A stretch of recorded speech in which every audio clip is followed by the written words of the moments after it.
Olá, pessoal, boa tarde. Bem-vindos a mais um Pode Mais, em parceria com a Renovation Week, neste que é o maior evento de tecnologia e inovação do planeta. E eu estou aqui com Eunice Horácio. Vamos falar de mobilidade inteligente, não é, Eunice? Obrigado por estar aqui, bem-vinda. Obrigada, Bruno. Obrigada pelo convite. É um prazer estar aqui para a gente poder bater essa bola aí sobre mobilidade urbana e tirar dúvidas, esclarecer o que for necessário aí para a gente ter um bate-papo legal. Com certeza. Eu queria começar esse bate-papo com você falando um pouco de você, da sua história, da sua experiência. Sou engenheira civil, né? Fiz mestrado em engenharia de transportes, então desde então eu falo que eu sou engenheira de transporte. Atualmente sou doutoranda em engenharia de transporte lá na COP. E a minha experiência com transporte está aí há 20 anos, né? E na CEMOV, atualmente eu sou gerente de mobilidade urbana da CEMOV. Na CEMOV eu estou há 14 anos e participei de alguns projetos interessantes. Eu falo que nada eu acho que vai barrar o projeto olímpico, né? Aham. Em que a gente participou ali de todo o planejamento da cidade do Rio de Janeiro, em termos de reorganização de linhas, criação de terminais, a estruturação dos BRS, dos BRTs, né? Um pouco antes disso, a gente participou da implantação do bilhete único. Então, são grandes projetos, realmente, de planejamento, né? E de engenharia de tráfego. Então, assim, acho que a mobilidade, ela permeia muito, né? Em cima do planejamento, do tráfego urbano. Então, é muito interessante a gente poder citar, assim, alguns exemplos e alguns projetos que a gente vai desenvolvendo. Então, Sim. já estamos aí muito orgulhosos do que a gente fez, né, pela região metropolitana e dos projetos que a gente também pode vir a desenvolver. Com certeza, projetos grandiosos que trouxeram impacto muito positivo para a população, né? Você citou aí o bilhete único, que trouxe uma empregabilidade que antes era mais difícil, né, para as pessoas que moravam fora da capital, integrou a região metropolitana com uma tarifa única, né, através dos cartões Rio Card. Isso daí realmente traz um impacto na mobilidade, mas traz um impacto muito positivo na população, né? Não, sem dúvida. E é um projeto que ele ainda é referência, né? A gente passou lá, a gente tinha 72 tarifas, a gente conseguiu colocar em 12 níveis tarifários por regiões. Então, a gente tem um único cartão, né, que trabalha com todos os modos de transporte. Então, assim, que a pessoa tem essa possibilidade. E ela pagava R$ 30 de tarifa, ela pagava uma tarifa única, realmente. Aham. Tem um estudo da FGV, inclusive, que fala isso, de como as pessoas elas conseguiram se deslocar melhor e tiveram essa questão da empregabilidade. Então, é um projeto social também, acima de tudo, né? E o transporte, ele é isso, né? O transporte, ele é um direito social, ele é um direito garantido em Constituição. Então, as pessoas precisam saber, conseguir se deslocar bem, né? Com qualidade, com um bom tempo de viagem. Então, assim, o fato da gente ter a facilidade do cartão faz também com que a gente consiga, de fato, melhorar o deslocamento das pessoas. Então, esse é um projeto que a gente tem bastante orgulho também. Legal. E quando a gente fala de tarifa, né, fala de facilitar ali o acesso da população, a gente percebe já alguns municípios agindo de forma diferente, né, do que só cobrar a tarifa de transporte 100% do passageiro, né? Tem muitos municípios que precisam fazer essa conta toda para poder dividir entre as gratuidades e tal, para poder chegar ali no valor da tarifa a ser pago pelo pagante, mas alguns municípios já estão trabalhando com subsídios, né, rateando parte dessa tarifa para poder desonerar também a população, porque é isso que você falou, é um direito constitucional, é o ir e vir, né, das pessoas. Então também é justo que os governos façam a sua parte ali para ajudar a ficar mais fácil esse ir e vir. O que você acha dessa questão aí dos subsídios? Quais são os impactos que você vê, né, nessa parte de mobilidade, positivos ou não, ou enfim, qual é a melhor forma de estruturar essa linha de raciocínio para que as prefeituras ou os estados sigam nesse caminho?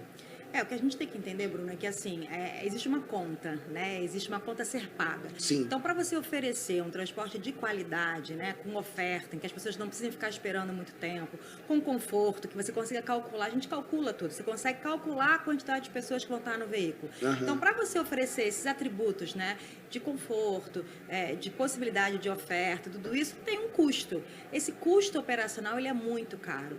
Principalmente que a gente não tem uma infraestrutura adequada, de modo que as linhas, elas de fato consigam cumprir o que elas se planejaram. Então, você vai estar pensando que você vai ter um tempo de viagem de talvez 30 minutos, você pega um engarrafamento, você leva 50. Verdade. Então, você tem que colocar um outro carro na linha. Então, tudo isso, operacionalmente falando, tem um custo, né? A gente não tem uma infraestrutura, de fato, adequada. Então, para você oferecer um serviço bom, para você dar qualidade, você tem que fechar essa conta, né? Então a tarifa ela fica cara. Então é muito fácil você falar assim, você tem que dar mais qualidade. Isso tem um custo, mas não é justo o passageiro pagante pagar isso, porque a tarifa é cara. Então o passageiro ele não tem condições disso. Daí que vem a proposta que de fato o poder público poder chegar junto, até porque é um serviço público, é um serviço concessionado, a gente tem as empresas operadoras, mas a obrigatoriedade é do poder público. Sim. Então, por que não? E aí a gente já tem muitas cidades no país, começou na pandemia, exatamente quando a gente viu o caos, né? Porque como é que funciona hoje? Só para explicar um pouquinho. Quem paga o custo da operação é a demanda. São as pessoas que estão ali, quer dizer, a gente está considerando a demanda pagante, os gratuitos não estão contando, mas eles que estão pagando. Quando você tira a demanda, quem está pagando o serviço? Foi daí que na pandemia você começou a perceber que o serviço não ia ficar de pé. E também na pandemia a gente percebeu a importância do serviço de transporte, porque o serviço não parou. As pessoas precisavam do serviço para ir aos hospitais, para se deslocar, para continuarem trabalhando, precisavam ir ao supermercado, as pessoas que tinham que chegar nesses locais tinham um transporte ali. Então, essa essencialidade do sistema de transporte ficou muito clara. Foi daí que os governos começaram a entender que sim, era necessário você subsidiar. Existem diversas formas de você subsidiar, mas uma das que a gente defende bastante, inclusive está na Lei de Mobilidade Urbana, essa premissa, é que você pode ter dois tipos de tarifa. Você tem uma tarifa que a gente chama de tarifa pública e uma tarifa de remuneração, né? Essa tarifa pública nada mais é que uma tarifa técnica. É você realmente colocar lá na ponta do lápis quanto custa operar, né?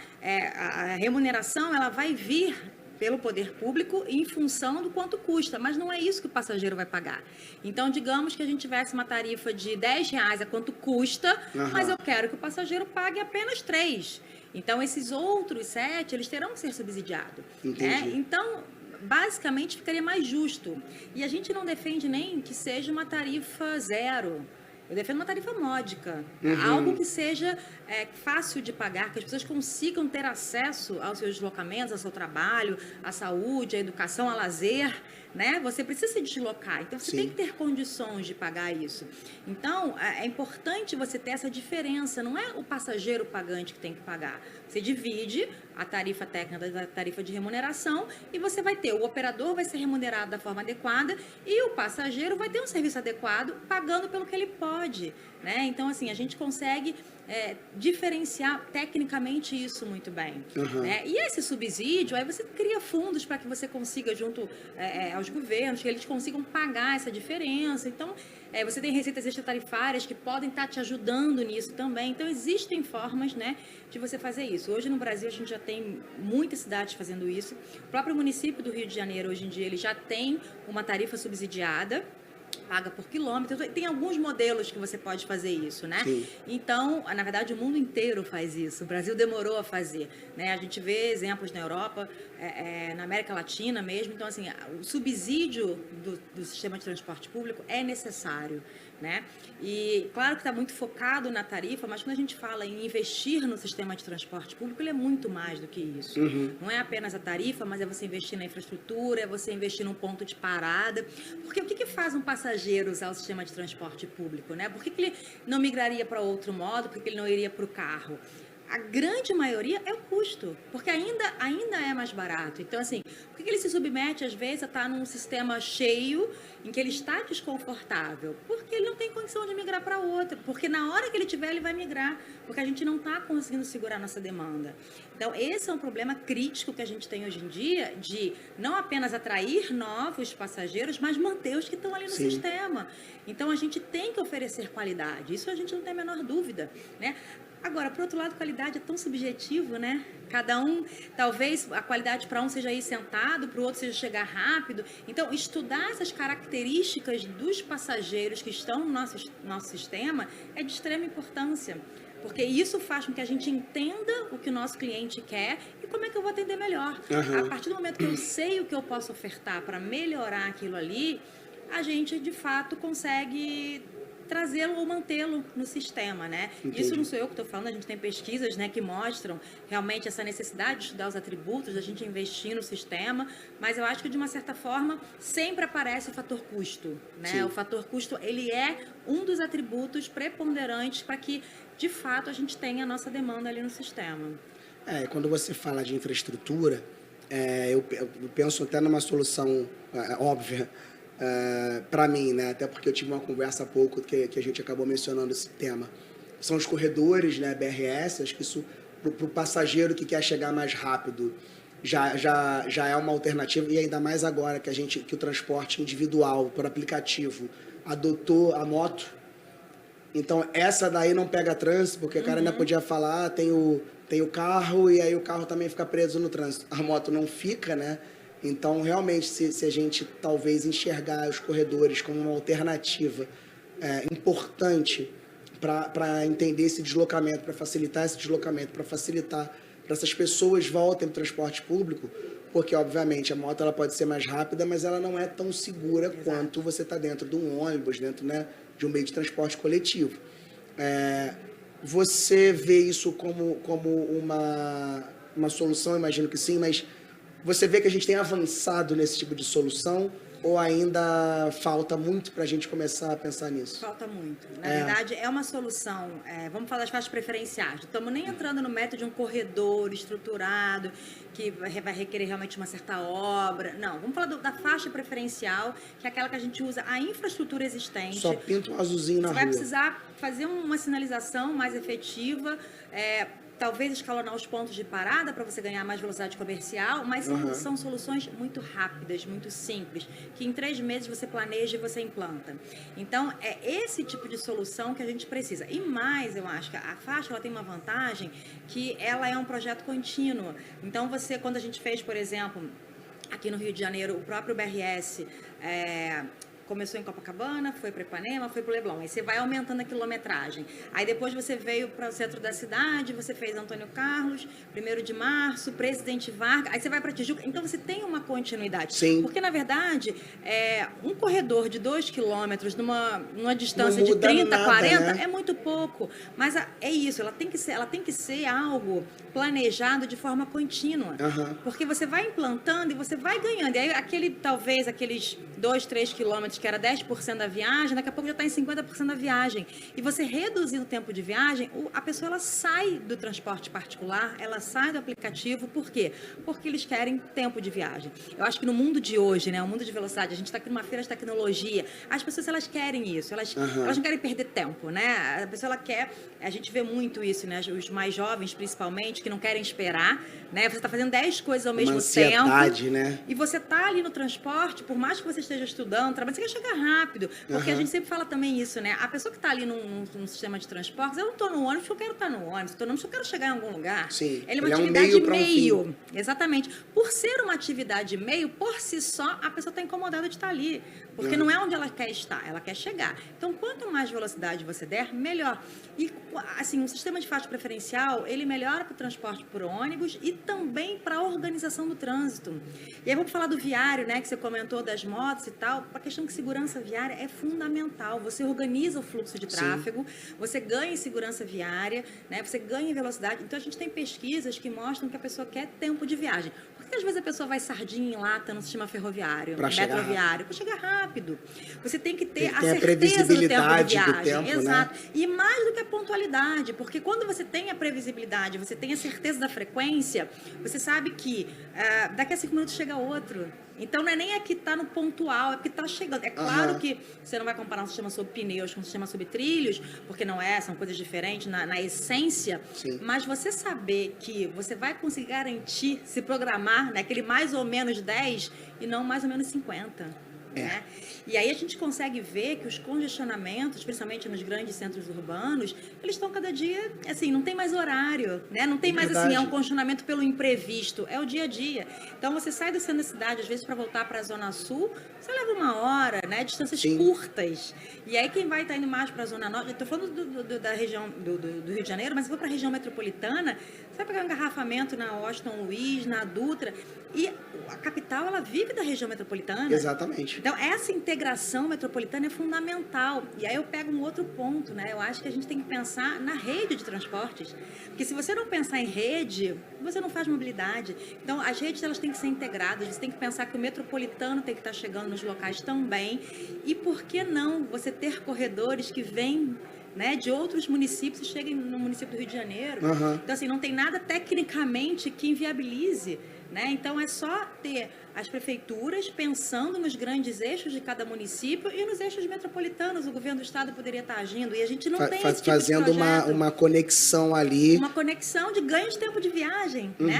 Aí você tira o passageiro do carro, aí você tira o passageiro da moto. E aí você melhora o trânsito, até para o cara que precisa estar no carro. Exato. Né? Então todo mundo ganha. A gente fala muito isso, assim, não é? A gente não está condenando por condenar. Tem pessoas que realmente só podem se deslocar dessa maneira. Sim. Mas você poder estar lendo alguma coisa, produzindo no transporte público, sabendo seu tempo de viagem, você se programar para aquilo. Por que você vai ficar 40, 50 minutos no mesmo ponto parado no congestionamento? É verdade. Então, você precisa dar uma vantagem. Aí a gente falou já do custo. O custo é uma vantagem. O tempo sendo outra, a gente começa a criar atributos que traz o passageiro de volta, né? E aí você comentou, Bruno, do transporte por aplicativo. É um mal, assim, absurdo, né? Porque o transporte por aplicativo, ele é mais veículo na rua. E se a gente não tem espaço, aí é uma questão física, né?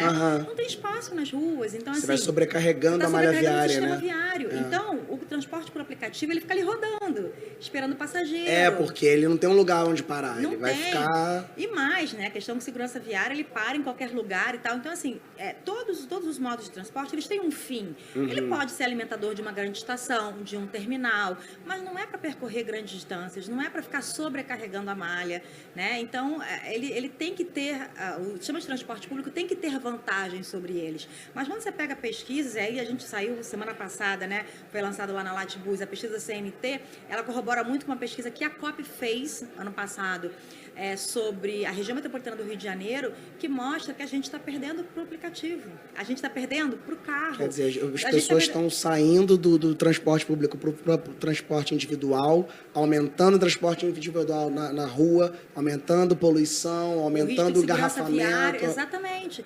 Então, a gente tem que... E aí, essas pesquisas, elas são muito boas para a gente ver que a região metropolitana não está diferente do cenário nacional, mas algo tem que ser feito. E aí eu falo algo institucional mesmo, a gente usar a Política Nacional de Mobilidade Urbana, a gente usar o novo marco regulatório que está para entrar, né, que já fala também da questão das políticas tarifárias. Então, assim, a gente tem que mostrar que assim não está dando. A gente tem que ser mais forte. Novos contratos, né, contratos obsoletos que a gente tem, que não permite, por exemplo, sistemas mais modernos, como sistemas sob demanda, em alguns horários, mais flexíveis.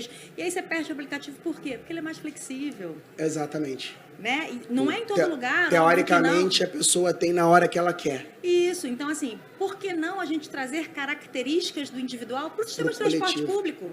Verdade. E aí a gente está falando de inovação, de tecnologia, de pensar novos contratos, né? E o novo marco regulatório ele traz um pouco isso. Então, a gente tem que repensar a mobilidade urbana nos dias de hoje.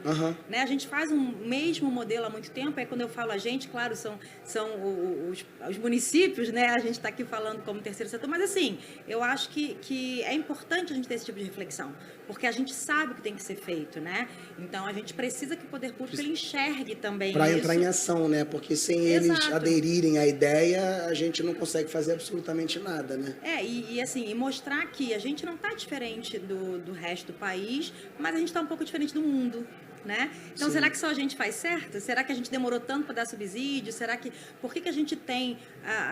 mas são outros modelos de cidade? É claro, a gente fala assim, transporte não se copia, né? Mas... Exatamente. Mas você olha as boas práticas e você faz adaptações. Então, com isso, você ganha bastante, porque você está sempre... A gente é muito estudioso nesse sentido, né? De tentar sempre estar vendo o que está dando certo em algum lugar para trazer as especificidades daquela localidade que você quer implantar. Agora, sem dúvida nenhuma, independente do município ou da característica, a faixa preferencial vai ganhar tempo, né? Assim, você vai realmente ter um diferencial, um atrativo para o sistema de ônibus. E aí, eu acho que você fala, mas talvez a modelagem de um outro modo de transporte... É o que a gente tem, né? 70% do sistema é transporte Não adianta jogar tudo fora e começar do zero, né? Você só vai perder tempo. Você tem toda uma experiência, toda uma construção de anos para jogar fora e começar do zero, vai dar muito mais trabalho. É isso. E aí o que você prefere? Você prefere uma solução que você implante ali em poucos meses, rápida, que vai ser efetiva, ou um projeto que vai levar 4 anos, 5 anos, 6 anos? Então, assim, a gente precisa de soluções rápidas. A gente precisa de coisas que sejam efetivas, que você consiga implantar de forma rápida e com baixo custo de implantação. Você percebe a melhoria rapidinho. Muito, muito. Então, eu acho que o caminho realmente são as faixas preferenciais para a gente ter melhoria de infraestrutura. Claro, a qualificação do ponto de parada é importante. A gente tem outros, a questão da tarifa, mas assim, em termos de infra, eu acho que realmente... seria o mais simples, mais rápido e mais barato, né? É isso. Assim, e aí depois vai implementando outras. É isso. Vamos fazer, assim, acho que é recado para os próximos governos, né? Vamos fazer, assim, a gente precisa. E não estou falando desse município, mas de todos os municípios que a gente sabe que tem essa dificuldade. Então, você tem um ponto de congestionamento. Com esse problema, né? É isso. Vamos tentar tirar esse excesso de veículos particulares da rua, né? Então, assim, a gente sabe que polui 8 vezes mais. Pois é. Não é isso? E aí fala-se tanto em, vamos melhorar a condição. Tem coisas tão simples de se fazer. Você otimizando uma rede de transportes, você já melhora... É bom para todo mundo. Você já melhora a questão ambiental, exatamente. Então, você já tem alguns ganchos aí de convencimento também, né? Verdade, Eunice. Olha, quero te avisar que, infelizmente, a gente já chegando no final da nossa conversa. Está sendo muito, muito boa. Obrigado pelo seu tempo, obrigado por esse conteúdo, né, rico. E quero te dar esses minutinhos finais para você, se você quiser mandar um recado aqui para sua câmera. Obrigada, Suas últimas palavras aí antes da gente encerrar. Foi rápido, né? Eu falei para você, não falei para você que ia voar o tempo, eu falei. Eu acho, só pegando um pouquinho assim desse gancho, né, que a gente falou agora da questão ambiental e tudo, eu acho que a gente tem que ter na cabeça que a solução não é, por exemplo, a troca veicular. Está se falando muito agora eletrificação da frota, né? De que adianta você ter um veículo elétrico e ficar no congestionamento? Você vai ter um congestionamento verde, né? É verdade. Então, o caminho não é esse. O caminho é você pensar as redes, você pensar na integração, você pensar efetivamente em dar velocidade, em atrair a demanda, né? Então, qualificar o sistema. Então, assim, a gente precisa do apoio do poder público para, enquanto operadores, e aí estou falando como estudiosa também de transportes, a gente poder fazer o que a gente sabe fazer, que é planejar, projetar e implantar. Então, a gente tem o caminho e a gente realmente precisa pensar que mobilidade urbana é qualidade de vida. As pessoas não podem ficar 2 horas no deslocamento, 4 horas diárias no deslocamento. Para ir voltar do trabalho, de uma escola. Não pode, para estudar, então você perde produtividade, você tem problemas de saúde. Investir em transporte é você também aliviando o sistema de saúde, né? Doenças cada vez mais graves, como doenças mentais, né? Decorrentes de um estresse. Então, tudo isso é decorrência de um sistema de transporte ruim. Então, investir em mobilidade urbana é investir em qualidade de vida, é fazer com que as pessoas, de fato, possam ter tempo livre para fazer o que elas quiserem, né? Então, aqui fica o recado final é isso, a gente entender que mobilidade urbana é essencial e que as pessoas realmente têm que dar a importância a ela. E agradecer mais uma vez, Bruno, por esse bate-papo, né? E espero que tenha sido satisfatório para todos. Não, foi muito bom. Obrigado, Anice, mais uma vez. Obrigado a todos que estão assistindo a gente. Ainda temos mais conversa transmitida aqui do nosso canal do YouTube. Obrigado e até já.